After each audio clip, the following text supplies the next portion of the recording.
케네스 해긴 치유학교 시청자 여러분 안녕하십니까? 오늘은 이제 238강입니다.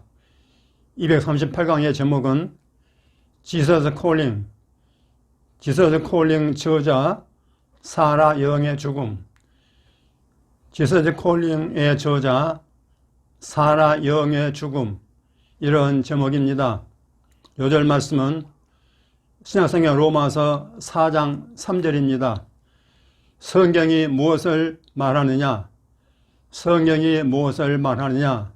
아멘. 여러분, 이제 크리스마스가 가까이 오고 있습니다. 이런 중요한 연말에 모두 건강하시기를 주의 이름으로 축원합니다. 여러분, 시중에 책 중에 사라 영의 저서 Jesus Calling 이란 책을 아십니까? 또 읽으셨습니까? 이런 책입니다. Jesus Calling, 사라 영, 저자 사라 영의 Jesus Calling. 이것은 10주년 기념판입니다. 10주년 기념판. 제가 2004년에, 이 책은 2004년에 영문판, 초판이 나왔고요. 한국에서는 생명말씀사에서 2012년에 출간한 365일 묵상집입니다. 1년 동안 매일매일 한 꼭지씩 읽을 수 있는 그런 365일 묵상집입니다. 저는 이런 책이 있는 줄도 모르고 미국에 갔을 때 9년 전에 그 코스트코의 그 진열대에 갔더니 이 책을 제가 발견했습니다. 그리고 굉장히 참 기뻤습니다. 좀 이렇게 읽어보니까 너무나 책이 특이하고 내용이 좋아서 첫눈에 반했습니다. 요즘 검색해 보니까 세계적으로 무려 4,500만 부, 몇 부라고요? 4,500만 부 이상 팔린 초대형 베스트셀러가 되어 있더라고요. 왜 이렇게 잘 팔리는 책이 되었을까요? 대학 교수의 딸인 사라 영은 대학에 들어가서 철학을 공부했습니다. 그러면서 나름대로 진리를 탐구해 봤지만은 진리를 찾지 못하고 실패했습니다. 그러다가 자기 남동생이 말을 듣고 유명한 프랑스의 프랜시스 셰퍼 박사의 이성으로부터 도피라는 책을 읽고 도전받아서 해답을 얻기 위해 스위스 라브리로 날아갔습니다. 거기 서 있는 동안에 극적으로 예수 그리스도를 만났습니다. 그래서 이분이 크리스찬이 되었습니다. 그녀는 미국으로 돌아와서 크리스찬 상담자가 되기 위해서 미국 장로교단, 영어로는 PCA, 미국 장로교단 신학교인 카바넌트 신학교에 입학해서 성서학과 상담학 석사를 했습니다. 여기서 남편 스티븐을 만나서 결혼하고 일본과 호주에서 일본인 선교사로 헌신하다가 건강이 좋지 않아 다시 미국으로 돌아왔다고 합니다. 그녀는 여러 가지 질병으로 주로 방에서만 지내했기 때문에 늘 하나님의 말씀을 읽고 묵상하고 기도하는 삶을 살아야만 했습니다. 그러던 중 하나님께 올려드리는 기도보다는 하나님으로부터 듣는 기도, 하나님으로부터 듣는 기도로 방향을 바꾸고, 이런 경우에는 하나님이 뭐라고 말씀하실까? 그 하나님의 음성을 듣고자 했습니다. 그랬더니 놀랍게도 성령님이 그에게 말씀하시는 것처럼 느껴져서 그걸 노트에 적기 시작했다고 합니다. 사라 영의 자신의 묵상집을 Jesus Calling으로 정한 것은 1935년에 영국에서 발간된 God Calling 이라는 책을 본던 것 같습니다. God Calling의 원저자는 two listeners, 두 사람이 듣는 사람 두 사람, two listeners 알려진 무명의 투저자입니다. 무명. 이름을 밝히지 않는 무명의 투저자가 저자인데 이분들이 이름 밝히지 않았기 때문에 후에 A.J. 러셀이라는 분이 편집한 책입니다. God Calling이라는 책이요. 그러한 God Calling이라는 책과 Jesus Calling이라는 이 두 책은 말이죠. 모두 우리 하나님 또 예수님 성령님이 나에게 말씀하시는 형식으로 되어 있습니다. 그렇기 때문에 독자들은 또 훨씬 더 친밀감을 느끼는 거죠. 그래서 이 책으로 말미암아 읽다 보면은 주님과의 관계가 더 깊어진다고 합니다. 그래서 사라 여흥의 이 지서스 콜링 책을 읽고 주님께로 돌아온 자들도 엄청 많다고 합니다. 한편 사라 여흥은 지서스 콜링이 이렇게 놀라운 판매 성적, 놀라운 성공에 힘입어 가지고 연달아 시리즈를 발간했습니다. 예를 들면 Jesus listens, 예수님은 들으신다. Jesus always, 예수님은 항상 계신다. Jesus today, 오늘날의 예수님. 또 Jesus lives, 예수님은 살아계신다. 이런 등등의 책을 지었고요. 또 어린이들 용으로 나온 책도 많습니다. 아마 출판사의 상업주의에 부응한 것이겠지만은 아마 이건 너무 좀 지나친 게 아닌가 생각이 듭니다. 왜냐하면 예수님을 비즈니스에 이용한 것처럼 느껴져서 마음이 편찮은 사람들이 많을 것 같습니다. 그런데 말이죠. 금년에 아주 충격적인 일이 벌어졌습니다. 사라 여흥의 남편 목사님은 아까 말한 미국 장로교단 PCA 교단, 미국 장로교단의 소속 선교사인데 이 지서스 콜링이라는 책이 성경을 흐리게 한다면서 하나님의 계시의 말씀에 성경 말씀을 흐리게 한다면서 이단성 여부를 판단하기 위해 금년 2024년도 6월 제51차 총회에 고발되었습니다. 고발되었어요. 이 책의 교단에 미친 영향에 대해서 조사자는 안건을 투표 붙였는데 947표 대 834표, 기권 20표로 가결되었습니다. 작년에 별세한 유명한 미국의 팀 켈러 목사님 계시죠? 이 팀 켈러 목사님의 부인이 이 책을 자기네 교회 서점에서는 판매하지 않겠다고 선언했습니다. 그러니까 성경의 절대 권위를 신봉하는 장로교단으로서는 이 책이 위험하기 짝이 없다고 판단한 것 같습니다. 지서스 콜링은 저자의 말씀 묵상의 결과이기 때문에 자신의 경건 생활에 국한된다면 그건 개인적인 일이겠습니다. 그 사람 개인에게 해당되는 일이에요. 하지만은 4,500만 부 이상 팔린 전 세계적으로 4,500만 명이 이 책을 샀다는 말이죠. 이렇게 많이 팔린 책이라면 그 내용이 말이죠. 성경 신학적으로 타당한지 검토해 볼 필요는 있겠다 싶습니다. 성령님의 계시가 아닌 이상 비성경적인 내용이 얼마든지 있을 수 있는 것입니다. 사람은 하나님이 아니기 때문에 내가 성령님으로 무슨 음성을 들었다, 감동받았다라고 말하겠지만 그건 하나님의 계시가 아니잖아요. 그렇기 때문에 비성경적인 내용이 있을 수 있습니다. 마귀가 말이죠. 하나님의 말씀을 살짝 왜곡해가지고 하와를 넘어뜨렸지 않습니까? 그렇기 때문에 정말 성경이 이렇게 말씀하신 게 아닌데 이 책을 통해서 성령이 이렇게 말씀하셨다고 하게 되면은 그게 하나님의 계시 말씀과 성경 신학적으로 맞지 않는데 이분은 이렇게 묵상했다 해가지고 그 책을 발간해서 만삼 읽고 그게 성경 말씀처럼 알아버리면 큰일 난다 그 말씀이죠. 여러분 이해가 되십니까? 한편 며칠 전에 어느 글 읽어보니까 이 사라 여흥이 작년 2023년도 9월에 77세로 별세하셨다 하는 걸 알았습니다. 그래서 어떻게 돌아가셨는가 알아보니까 여러 가지 질병으로 고생하다가 소천했다고 합니다. 그래서 저는 병명을 알고서 깜짝 놀랐습니다. 이분은 여러 가지 질병을 앓았더라고요.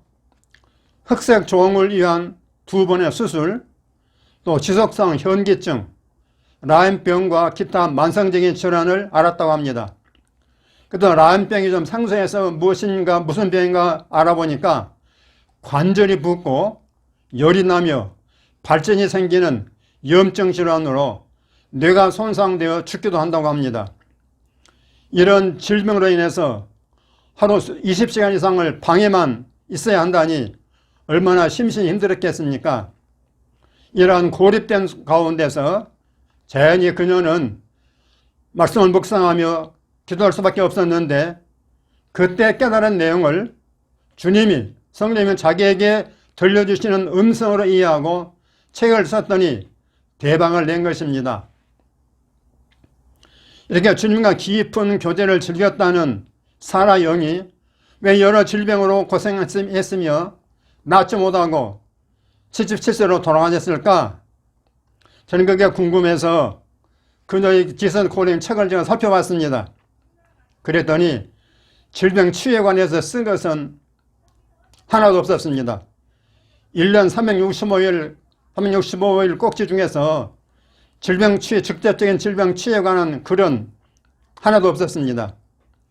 그래, 인용한 선구가 하도 많아서 쭉 조사해 봤더니 우리가 잘 아는 대표적인 치유 선구인 이사야 53장 4절 5절, 마태복음 8장 17절, 또 베드로전서 2장 24절 말씀은 없었습니다. 또 교회 장로들을 불러다가 병변들을 위해 기도하라고 하는 야고보서 5장 13절 18절 말씀도 보지 못했습니다. 그래서 색인을 살펴보니까 딱 하나를 발견했는데 제목이 뭐냐면 그분의 치유, 영어로 His Healing, 그분의 치유라는 제목이었습니다. 그래 반가워서 읽어보니까 관련된 성구가 질병 치유와는 직접적인 관련이 없는 야고보서 4장 2절, 또 고린도후서 12장 7절로 9절, 마태복음 7장 7절이었습니다. 그녀가 자랑으로 내세우는 8월 20일자 글을 소개할 테니까 여러분 잘 들어보시기 바랍니다. 지금 이제 하나님의 성령님이 지금 말씀하신 내용입니다. 나는 치유하는 하나님이다.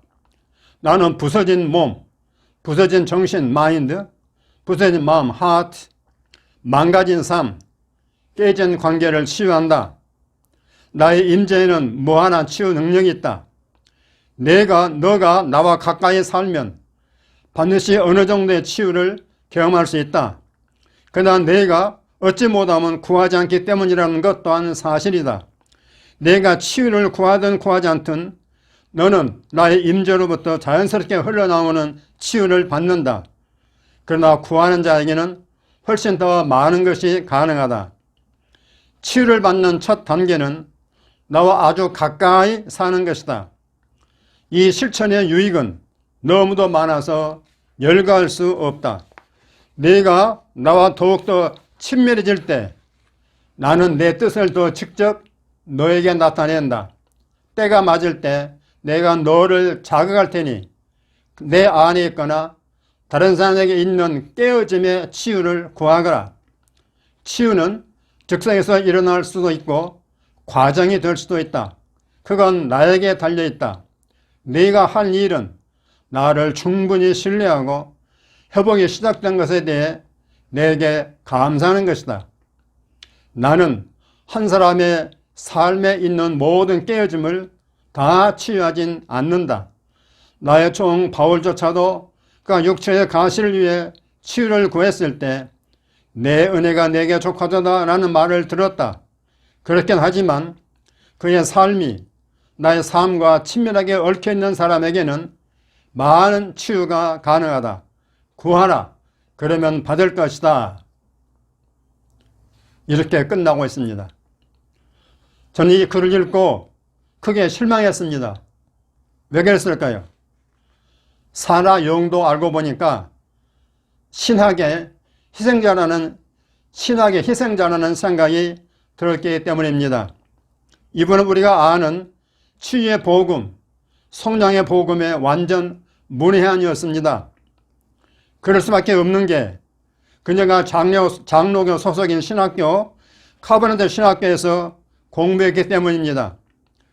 은사 중단론을 교리화해버린 칼빈의 후예들인데 질병 치료를 알 턱이 없는 거죠.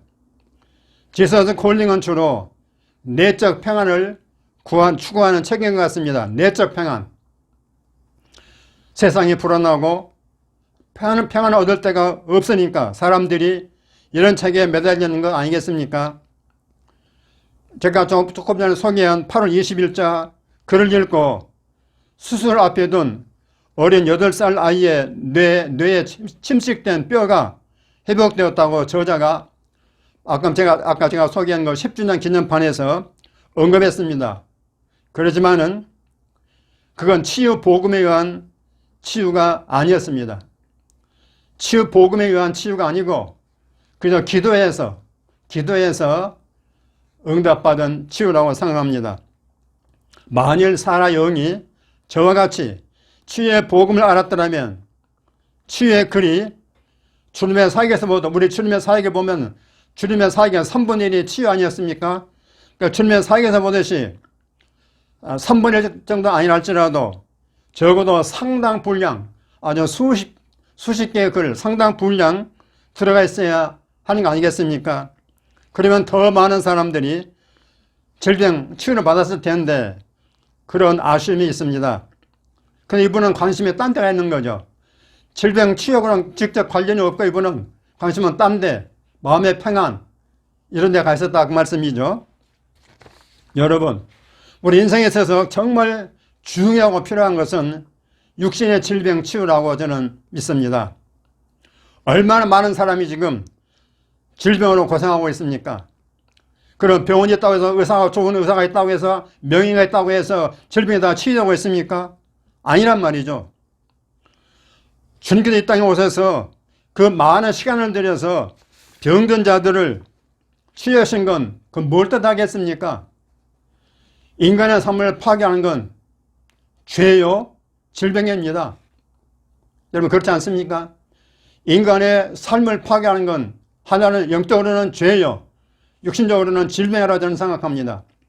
그런데 죄는 예수 믿으면 해결되지만은 질병은 다른 문제라고 말입니다. 그러므로 주님의 십자가 죽음에 죄상과 질병 치유가 함께 포함된다는 이 성령의 복음을 가르쳐야 되는 거 아니겠습니까? 근데 칼빈의 신학이 이걸 가로막고 있다고 말이죠. 근데 칼빈 자신은 14가지 질병으로 고생하다가 55세에 죽었습니다. 그리고 사라 영은 너댓가지 질병과 투병하다가 77세에 세상을 떠났습니다. 좀 더 건강하게 살면서 더 많은 선한 일을 할 수 있었을 텐데 잘못된 신학이 많은 좋은 사람들의 수명을 단독치는 것 같아 안타깝습니다. 여러분, 오늘 8절 말씀 보십시오. 성경이 무엇을 말하는가? 성경이 무엇을 말하는가? 성경이 질병 치유를 말하면 치유를 가르쳐야 맞습니다. 제 말이 맞습니까? 신학자의 주장이 아무리 훌륭한 신학자 할지라도 다 성경에 맞는 건 아니라는 걸 저는 잭 디어 교수의 책을 통해서 증명이 되지 않았습니까? 신학자의 말을 성경 하나의 말씀보다 더 높이는 건 그 우상 숭배 아니겠습니까? 사랑하는 시청자 여러분, 주님께서 현대 교회들을 어떻게 보고 계실까요? 주님 이 땅에 계실 때 그토록 열심히 치유사를 하셨는데 오늘 많은 교회들을 보면 외면하고 또 배척까지 하고 있으니 그런 목회를 주님이 기뻐하실까요? 저는 주님이 기뻐하신다고 생각하지 않습니다. 기적도 없고 치유도 없고 간증도 없는 교회라면 다시 사복음서와 사도행전을 정독해야 할 것입니다. 우리 시청자들께서는 치유가 하나님의 뜻인 걸 확신하고 믿음의 선한 싸움을 싸우십시오. 주님께서 핵임 목사와 프라이스 목사님을 치유하셨다면 여러분의 질병도 분명히 치유하실 것을 믿으십시오. 아멘 할렐루야. 오늘의 말씀 한 구절입니다. 출애굽기 15장 26절입니다. 모든 질병 중 하나도 너에게 내리지 아니하리니 나는 너희를 치료하는 여호와임이라. 아멘. 여기 분명히 이스라엘 백성들에게 하나님께서 출애굽했을 때 이 치유의 복음을 말씀해 줬잖아요. 하나님 백성 너희들에게는 애굽에 내린 질병 하나도 너희들은 내리지 않겠다. 나는 너희들을 치료하는 하나님이다. 분명히 치유 하나님을 계시해 줬다 그 말씀입니다. 근데 어제는 오늘 영원한 동일하신 하나님께서 변했습니까? 자, 고백과 선포 5문장입니다. 첫째, 나의 신앙은 신앙의 주장보다 성경 말씀은 더 높이고 믿습니다. 아멘, 아멘. 나의 신앙은 신앙의 주장보다 성경 말씀은 더 높이고 믿습니다. 아멘, 아멘. 이건 신학이라는 게 다 나쁘다는 게 아닙니다. 성경에 맞지 않는 신학을 배격하는 것이죠. 두 번째, 나는 매일 말씀 묵상을 통해 성령 음성을 듣고 순종합니다. 아멘. 나는 매일 말씀 묵상을 통해 성령 음성을 듣고 순종합니다. 아멘, 아멘. 세 번째, 나는 질병 치유가 성령의 복음 안에 포함된 것을 믿습니다. 아멘, 아멘. 나는 질병 치유가 성령의 복음 안에 포함된 것을 믿습니다. 아멘, 아멘. 네 번째, 나는 성경이 그렇다면 그런 줄 믿고 받아들여 그대로 행합니다. 아멘, 아멘. 나는 성경이 그렇다면 그런 줄 믿고 받아들여 그대로 행합니다. 아멘, 아멘. 다섯 번째, 예수가 채찍에 맞음으로 나는 치유를 받은 줄로 믿고 고백합니다. 아멘, 아멘. 예수가 채찍에 맞음으로 나는 치유를 받은 줄로 믿고 고백합니다. 아멘, 아멘. 자, 여러분 오늘 메시지 잘 들으셨죠? 이 말씀 잘 들으시고 여러분 잘 정리하시고 또 주변에 이 메시지를 많이 알려주시면 감사하겠습니다. 그리고 또 다시 책 광고하는데 잭 티에 교수의 책 왜 나는 아직도 성령 능력에 놀라는가. 여기는 이 책에는 이분이 구약 학자이기 때문에 이분이 은사 중단론이 성경에 맞지 않다는 것을 아주 잘 이렇게 써놓은 책이기 때문에 치유하신 분들은 다 이걸 읽을 필요가 있습니다. 이 책을 여러분 많이 소개해 주시면 감사하겠습니다. 자, 여러분 건강하시고 승리하십시오.